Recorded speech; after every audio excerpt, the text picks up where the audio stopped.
This was a request by one of the Subscribestar bros. He's a cool guy, and his choice in movies is,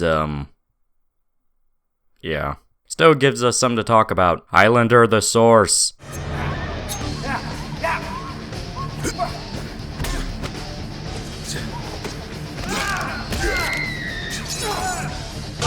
Okay, so this movie is a very interesting mess to unpack. Highlander the Source is the 5th entry into the Highlander franchise, a small fantasy series that popped up thanks to the cult hit movie that released back in 1986. The concept revolved around a mysterious race of warriors throughout history that learned they are immortal. No wounds can kill them beyond full decapitation, and they never age past their prime. However, they also can never have children, so they are essentially cursed to wander throughout time, constantly fighting for the prize, which is only bestowed upon the last immortal standing. Now, the 86 film is a cheesy 80s classic. It's got a fun soundtrack, which even included tracks by Queen, a neat introduction into this world of underground mysticism, and dumb fun sword fights. It's even got titties. Plus, Clancy Brown absolutely hams it up as the main villain, the Kurgan, one of his best roles without a doubt.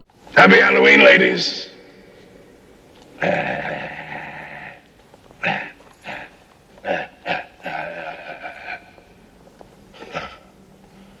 Nuns. No sense of humor. But with a cult success comes the dreaded coin flip of the sequel. Some sequels can end up amazing. You have the classic case of Alien and Aliens, Terminator and Terminator 2, A New Hope and Empire. Some sequels end up building on the original idea and making something truly special. Highlander 2 didn't do that, because even though the first movie completely implies the immortals are created through magic bullshit, the sequel decides instead that they're aliens. That's right. Aliens. We went from unknown warriors fighting over the prize, which is even outright established to be magical in nature, to aliens. The second movie decided that Aliens was a better idea. I don't even fucking know why. Aliens and Cyberpunk. At least Dr. Cox was in the movie. That would indeed be a great day for the human race, wouldn't it? But it really makes no difference anymore, since you built the shield to last forever. I don't ever want to hear anything that's come out of that man's mouth. Unless, of course, it's, oh my God, I'm dying. Now I'm moving towards the light. But wait a minute, there's been a mistake. This is hell. Hello, Hitler. Hello, Mussolini.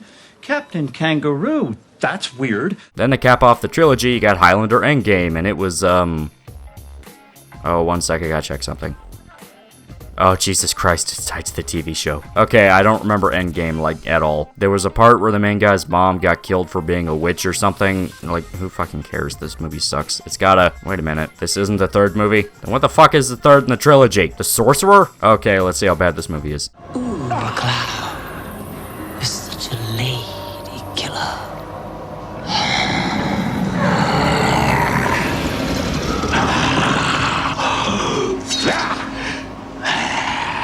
Why is literally everything except the first movie terrible? Okay, I say that, but Highlander the series actually ended up becoming sort of a cult classic itself. It focused on a different protagonist than Connor MacLeod, who was the leading character in every film except The Source. Now, I never watched the show, like, I only really liked the first movie and then checked out a few sequels.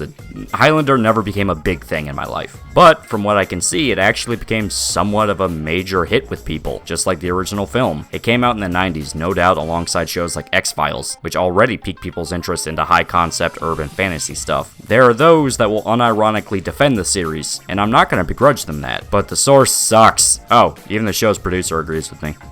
So as stated, I have never seen the series, but from what I can understand, it follows a guy by the name of Duncan MacLeod, an immortal adopted into the same clan of Scottish Highlanders as Connor. Yeah, the immortals aren't literally called Highlanders. The title is a reference to the idea that Connor himself was a literal Highlander back in the medieval period. Now, you don't have to worry about any plot points from the show turning up or not having any real context, because from what I can gather, this is a completely standalone movie. How am I so sure? Because it's post-apocalyptic. Gangs run the world, and what's left of humanity is on the run trying to stay alive. And the only immortals that are left are all trying to find the source of immortality, which they think will lead them to paradise or the prize. I don't fucking know. Honestly, the idea of mystic beings trying to find a magic MacGuffin in the middle of a post-apocalypse kind of reminds me of Wolf's Rain a bit, but I don't want anybody thinking I'm a teenage girl or a furry, so we're abandoning this reference. So the plot is all about these immortals globetrotting trying to find the source of their immortality. Get it? because the movie's called Highlander the Source. I had to make sure you guys understood that reference. It's a bit subtle for our stupid ape brains. Now, before you ask, yeah, the movie looks cheap as fuck, because it originally aired on the Sci-Fi Channel of all places. And to make a very long story short, that's not exactly a place you find quality cinema. You can tell just from the way nobody wants to be there, like nobody. I think even the villains, who are supposed to be energetic and intimidating, because pretty much every villain after the first movie wanted to be the Kurgan again, they all just sound embarrassed to be on set. The acting is beyond wooden. The technical term is held at gunpoint. You think I'm mad? Maybe a little bit crazy. What are you? I'm the Guardian. Question is, who are you? I'm Duncan MacLeod. I'm Duncan MacLeod. I'm Duncan MacLeod. I'm Duncan MacLeod. Well, Duncan MacLeod, you have squandered your precious gift. You could have ruled the world. And you pissed it away.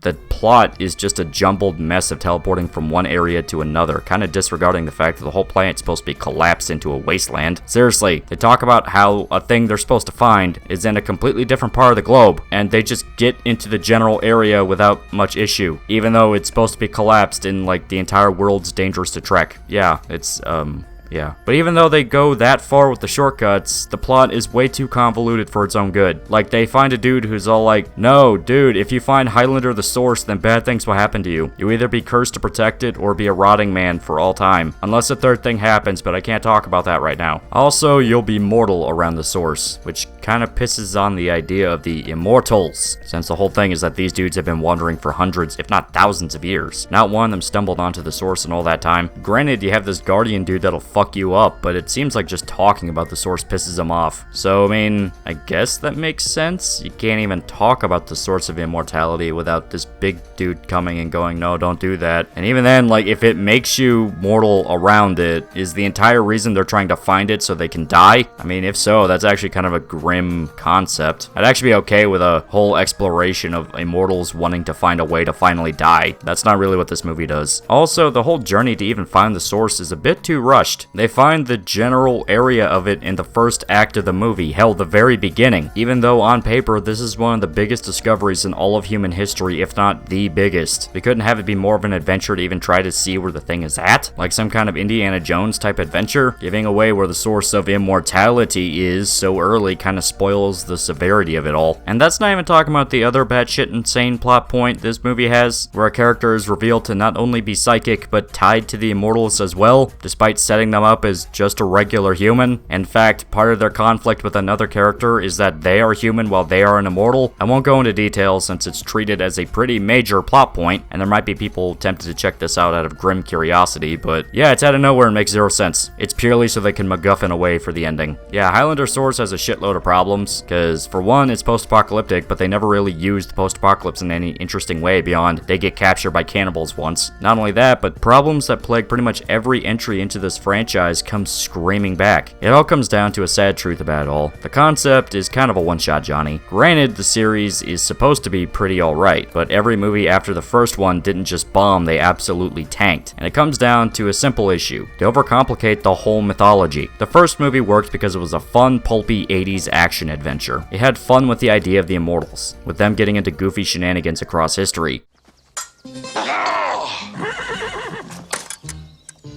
Wonderful, sir. Yes, thank you, Hotchkiss. Bassett? That you? You missed him, Mr. Bassett.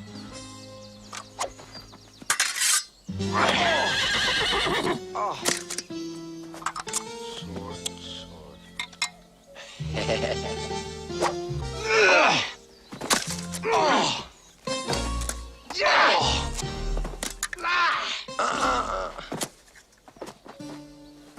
Stop, sir. I beseech you. I apologize for calling your wife a bloated warthog.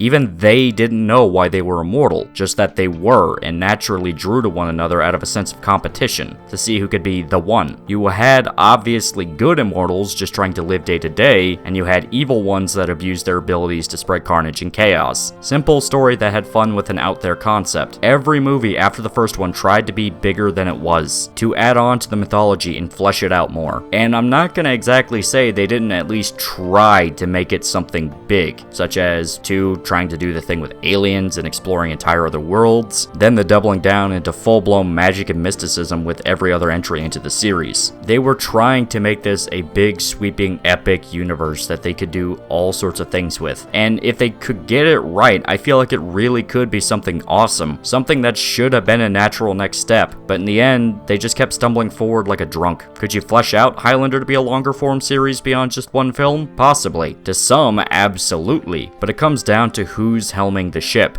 And it seems like Highlander constantly gets captains that want to play chicken with icebergs. Still, who knows? Maybe this can be a so bad it's good movie to some of you guys. It's free on Amazon Prime right now, so go nuts. I personally was just so bored and uninvested I can't even really go on much longer. Until next time, please remember to like, comment, and subscribe.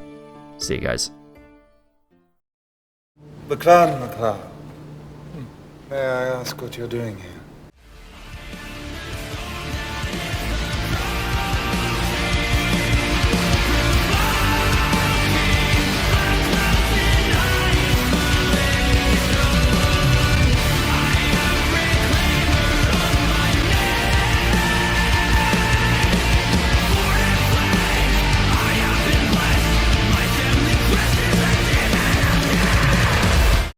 I would like to thank all of my Subscribe Star donators for helping create this video. Your appreciation is much appreciated, friends. WSE_Jack, Amir Jeffers, Crete, Rhodesia is Best Girl, Minecraft Steve, I Diggity Dog, Vapid Wisconsin, Monarilla, Outraged Deer, The Sound of a Distant Microwave, What Sanity, Shadow Talker, Valkyra, LT, Bruva Bungalow, Drew Kasinger, William Thomas Benoit, Jojo Wyatt, Julian Foster, Mabuta Anon, Sordid Sentinel, Olgierd Rabenda, Kafka's Bug, Bridge Badger, Anthony Paletta, Warcrime Enthusiast, Heat Signature, Quisp Heavysack Fratelli, Gobbin Logan, Shrimp Cake, Matthew Thompson, Hand Rubbing Merchant, Sir Atlich, Bost, Crumb, The False Knight, Moon Knot, Mr. Cool Gamer, Death of Rave, Alchemical, Jaegerbomb 2, Zell, Justice for Joggers, Epistemological, Cream Pie Kohai, Sexy Demon Horse, and AMD Blue. Thank you very much, friends. Your appreciation is much appreciated.